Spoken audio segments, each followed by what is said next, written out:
ପଠାଣି ସାମନ୍ତଙ୍କ 191ତମ ଜନ୍ମ ସ୍ମାରକୀ ଅବସରରେ ପ୍ରତିମୂର୍ତ୍ତିରେ ପୁଷ୍ପମାଲ୍ୟ ଅର୍ପଣ। ବିଶ୍ୱବିଶ୍ରୁତ ଜ୍ୟୋତିର୍ବିଜ୍ଞାନୀ ପଠାଣି ସାମନ୍ତଙ୍କ 191ତମ ଜନ୍ମ ସ୍ମାରକୀ ଉପଲକ୍ଷେ ସାମନ୍ତ ଚନ୍ଦ୍ରଶେଖର ସାଂସ୍କୃତିକ ଅନୁଷ୍ଠାନ ନୟାଗଡ଼ ପକ୍ଷରୁ ପଠାଣି ସାମନ୍ତ ସଂସ୍କୃତି ଭବନଠାରେ ଥିବା ପଠାଣି ସାମନ୍ତଙ୍କ ପ୍ରତିମୂର୍ତ୍ତିରେ ପୁଷ୍ପମାଲ୍ୟ ଅର୍ପଣ କରାଯାଇଛି। ଏହି ଅବସରରେ ଜିଲ୍ଲା ସଂସ୍କୃତି ଅଧିକାରୀ ଶ୍ରୀମତୀ ସୁଜାତା କୁମାରୀ ସାହୁ ଯୋଗଦେଇ ସାମନ୍ତ ଚନ୍ଦ୍ରଶେଖରଙ୍କ ପ୍ରତିମୂର୍ତ୍ତିରେ ପୁଷ୍ପମାଲ୍ୟ ଅର୍ପଣ କରିବା ସହିତ ଶ୍ରଦ୍ଧାଞ୍ଜଳି ଜ୍ଞାପନ କରିଥିଲେ।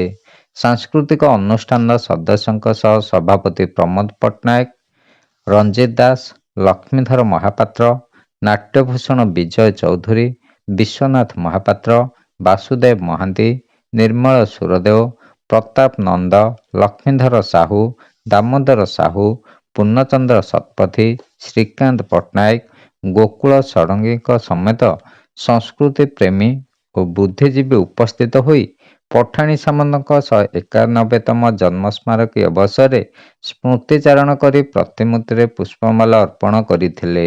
ଶିବନାରାୟଣ ଦାସଙ୍କ ରିପୋର୍ଟ, ଖଣ୍ଡପଡ଼ା ବାର୍ତ୍ତା।